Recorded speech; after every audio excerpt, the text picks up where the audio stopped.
Ciao, sono il dottor Max, della PharmaMax, che si occupa della pubblicazione dei foglietti illustrativi dei farmaci, in formato video, dove io personalmente vi leggerai i bugiardini. In questo video ti leggo il bugiardino del farmaco Effexor Milan Italia SRL. Ultimo aggiornamento, 31 gennaio 2022. Cos'è Effexor? Confezioni, informazioni commerciali sulla prescrizione, indicazioni, posologia, controindicazioni, avvertenze speciali e precauzioni di impiego, interazioni con altri medicinali e altre forme di interazione. Assumere Effexor durante la gravidanza e l'allattamento. Effetti sulla capacità di guidare veicoli e sull'uso di macchinari. Effetti indesiderati. Sovradosaggio. Proprietà farmacodinamiche. Proprietà farmacocinetiche. Dati preclinici di sicurezza. Elenco degli eccipienti. Farmaci equivalenti. Farmaci esteri. Cos'è Effexor? Effexor ha un farmaco a base del principio attivo venlafaxina cloridrato, appartenente alla categoria degli antidepressivi e nello specifico altri antidepressivi. È commercializzato in Italia dall'azienda Milan Italia SRL. Effexor può essere prescritto con ricetta RR, medicinali soggetti a prescrizione medica. Confezioni. Effexor 150 mg 10 capsule rigide a rilascio prolungato. Effexor 37,5 mg 28 capsule a rilascio prolungato. Effexor 37,5 mg 7 capsule a rilascio prolungato. Effexor 75 mg 14 capsule rigide a rilascio prolungato. Effexor 75 mg 14 capsule rigide a rilascio prolungato, importato dalla Grecia. Informazioni commerciali sulla prescrizione. Titolare: Viatris Pharma SRL. Concessionario: Milan Italia SRL. Ricetta: RR, medicinali soggetti a prescrizione medica. Classe A. Principio attivo: venlafaxina cloridrato. Gruppo terapeutico: antidepressivi. Forma farmaceutica: capsula a rilascio modificato. Indicazioni: trattamento degli episodi di depressione maggiore, prevenzione delle recidive degli episodi di depressione maggiore, trattamento del disturbo d'ansia generalizzato, trattamento del disturbo d'ansia sociale, trattamento del disturbo da panico, con o senza agorafobia. Posologia: episodi di depressione maggiore. La dose iniziale raccomandata di venlafaxina a rilascio prolungato di 75 mg una volta al giorno. I pazienti che non rispondono ad una dose iniziale di 75 mg/die possono trarre beneficio da incrementi di dose fino ad un massimo di 375 mg/die.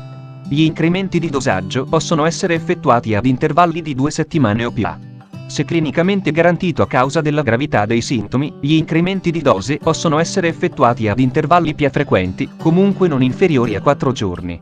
A causa del rischio di effetti avversi dose correlati, gli incrementi di dose devono essere effettuati solo dopo una valutazione clinica, vedere paragrafo 4.4. La dose efficace più bassa deve essere mantenuta. I pazienti devono essere trattati per un periodo di tempo sufficiente, di solito diversi mesi o più. Il trattamento deve essere rivalutato regolarmente caso per caso. Un trattamento a lungo termine per la prevenzione delle recidive di episodi depressivi maggiori, MDE, può anche essere appropriato. Nella maggior parte dei casi, la dose raccomandata per la prevenzione delle recidive di MDE è uguale a quella utilizzata durante l'episodio stesso. Il trattamento con medicinali antidepressivi deve durare per almeno 6 mesi successivi alla remissione della malattia. Disturbo d'ansia generalizzata. La dose iniziale raccomandata di venlafaxina a rilascio prolungato di 75 mg una volta al giorno. I pazienti che non rispondono ad una dose iniziale di 75 mg/die possono trarre giovamento da incrementi di dose fino ad un massimo di 225 mg/die. Gli incrementi di dosaggio possono essere effettuati ad intervalli di 2 settimane o più. A causa del rischio di effetti avversi dose correlati, gli incrementi di dose devono essere effettuati solo dopo una valutazione clinica, vedere paragrafo 4.4. La dose efficace più bassa deve essere mantenuta. I pazienti devono essere trattati per un periodo di tempo sufficiente, di solito diversi mesi o più. Il trattamento deve essere rivalutato regolarmente caso per caso. Disturbo d'ansia sociale. La dose raccomandata di venlafaxina a rilascio prolungato di 75 mg una volta al giorno. Non ci sono prove che dosi più alte apportino benefici maggiori. Comunque, in singoli pazienti non rispondenti alla dose iniziale di 75 mg/die, incrementi fino alla dose massima di 225 mg/die possono essere considerati. Gli incrementi di dosaggio possono essere effettuati ad intervalli di 2 settimane o più. A causa del rischio di effetti avversi dose correlati, gli incrementi di dose devono essere effettuati solo dopo una valutazione clinica, vedere paragrafo 4.4. La dose efficace più bassa deve essere mantenuta. I pazienti devono essere trattati per un periodo di tempo sufficiente, di solito diversi mesi o più. Il trattamento deve essere rivalutato regolarmente caso per caso. Disturbo da panico. Si raccomanda l'uso di una dose di 37,5 mg al giorno di venlafaxina a rilascio prolungato per 7 giorni. Successivamente il dosaggio deve essere aumentato a 75 mg al giorno. Pazienti che non rispondono ad una dose di 75 mg/die possono trarre beneficio da incrementi di dose fino ad un massimo di 225 mg/die. Gli incrementi di dosaggio possono essere effettuati ad intervalli di 2 settimane o più. A causa del rischio di effetti avversi dose correlati, gli incrementi di dose devono essere effettuati solo dopo una valutazione clinica, vedere paragrafo 4.4. La dose efficace più bassa deve essere mantenuta. I pazienti devono essere trattati per un periodo di tempo sufficiente, di solito diversi mesi o più.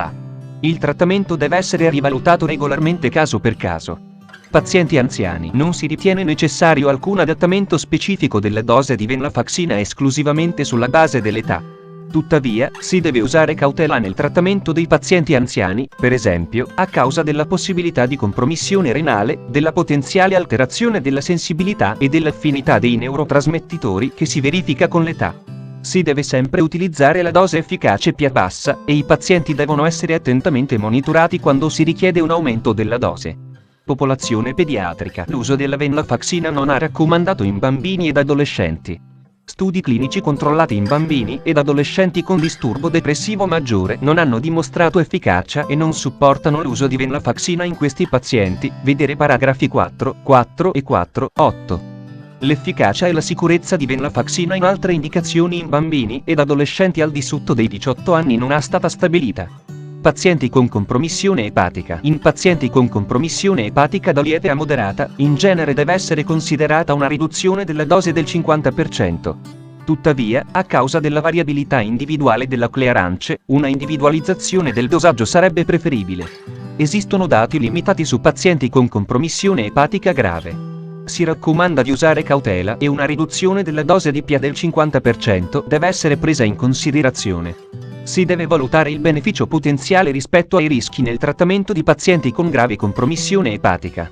Pazienti con compromissione renale. Sebbene nessun adeguamento del dosaggio necessario, si raccomanda di usare cautela per pazienti con velocità di filtrazione glomerulare, VFG, compresa tra 30 e 70 ml/minuto. Per pazienti che necessitino emodialisi e in pazienti con grave compromissione renale, VFG, 30 ml/min, la dose deve essere ridotta del 50%. A causa della variabilità individuale della clearance in questi pazienti, una individualizzazione del dosaggio sarebbe preferibile. Sintomi da astinenza osservati all'interruzione del trattamento con venlafaxina. Si deve evitare una brusca interruzione del trattamento.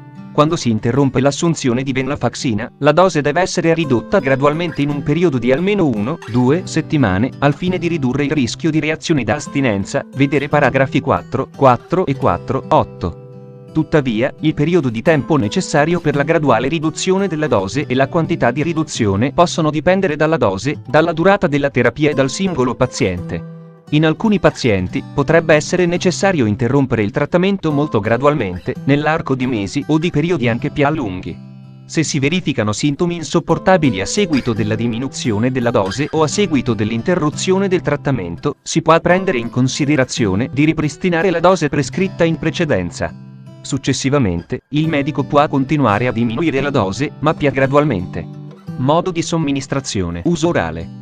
Si raccomanda di assumere le capsule a rilascio prolungato di venlafaxina con il cibo, all'incirca alla stessa ora ogni giorno. Le capsule devono essere ingerite intere con del liquido e non devono essere divise, rotte, masticate o disciolte. I pazienti in trattamento con venlafaxina in compresse a rilascio immediato possono passare al trattamento con venlafaxina in capsule a rilascio prolungato al dosaggio giornaliero equivalente più vicino. Per esempio, dall'assunzione di venlafaxina da 37,5 mg in compresse a rilascio immediato 2 volte al giorno si può passare all'assunzione di venlafaxina da 75 mg in capsule a rilascio prolungato 1 volta al giorno. Può essere necessario un adattamento individuale del dosaggio. Le capsule a rilascio prolungato di venlafaxina contengono sferoidi, che rilasciano il principio attivo lentamente nel tratto digestivo. La porzione insolubile di questi sferoidi è eliminata e può essere ritrovata nelle feci.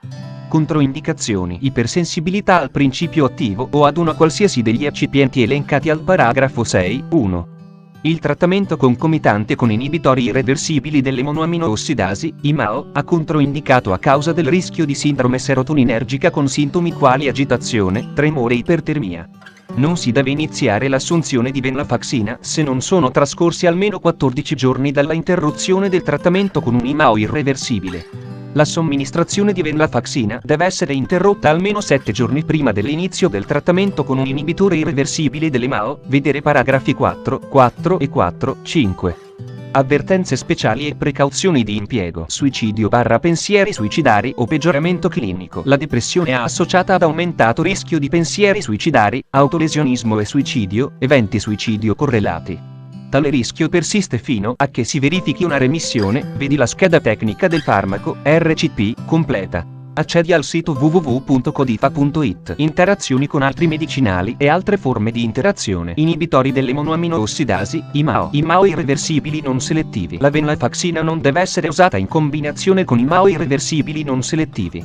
Non si deve iniziare l'assunzione di venlafaxina se non, vedi la scheda tecnica del farmaco, RCP, completa. Accedi al sito www.codifa.it. Interazioni riportate su letteratura scientifica internazionale. Prima di prendere Effexor insieme ad altri farmaci come Euros Daparox 33,1 mg/ml euro, Euros Daparox, compressa rivestita euro, Euros Dronedarone Aristo euro, Euros Dropaxina euro, Euros Eutimil, compressa rivestita euro, Euros Eutimil, sospensione a euro, Euros Fluoxerina euro, Euros Fluoxetina Corda euro, Euros Fluoxetina Almusa euro, Euros Fluoxetina Doc Generica euro, Euros Fluoxetina Ega euro, Euros Fluoxetina Euro Generica euro, Euros Fluoxetina Vidia euro, Euros Fluoxetina Generic Sa euro, Euros Fluoxetina Milan Generic Sa euro, Euros Fluoxetina Rachiofarma euro, Euros Fluoxetina Sandoz-Mba euro, Euros Linezolida Accord Healthcare euro, Euros Linezolida Aurobindo Italia euro, Euros Linezolida Aurobindo a euro, Euros Linezolid B Brown euro, Euros Linezolid Cabia euro, Euros Linezolid Crcad.d.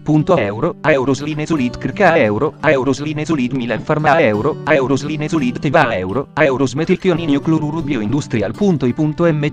euro, Euros Metilchioninio Cloruro Prove 2 a euro, Euros Metilchioninio Cloruro Salfa euro, Euros Moltaca euro, Euros Nervaxona euro, Euros Paroxetina Almusa euro, Euros Paroxetina Aurobindo a euro, Euros Paroxetina Doc Generica euro, Euros Paroxetina Ega euro, Euros Paroxetina Exala euro, Euros Paroxetina Milan Generic Sa euro, Euros Paroxetina Pensa euro, Euros Paroxetina Rachiofarma euro, Euros Paroxetina Suna euro, Euros Paroxetina Zentiva euro, Euros Profelic Sa euro, Euros Prozaca euro, Euros Erestilla euro, Euros Ereopina euro, Euros Eroxat, compressa rivestita euro, Euros Eroxat, sospensione a euro, Euros Tilidena euro, Euros Xerediena euro, Euros Zivoxid, compressa rivestita euro, Euros Zivoxid, granulato a euro, Euros Zivoxid, soluzione, uso interno, a euro, eccetera. Chiedi al tuo medico o farmacista di fiducia di verificare che sia sicuro e non dannoso per la tua salute assumere Effexor durante la gravidanza e l'allattamento. Posso prendere Effexor durante la gravidanza e l'allattamento? Gravidanza. Non sono disponibili dati adeguati sulla somministrazione di venlafaxina a donne in gravidanza.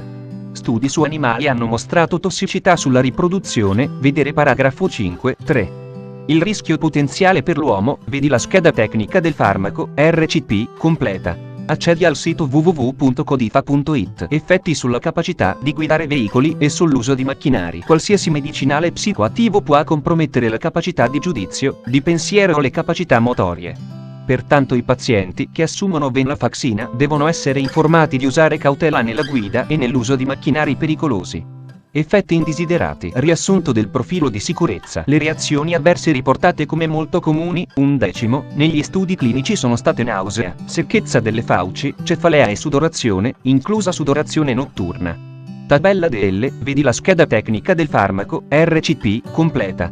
Accedi al sito www.codifa.it. Sovradosaggio. Nell'esperienza post-marketing il sovradosaggio di venlafaxina è stato riportato prevalentemente in associazione a alcol o altri medicinali.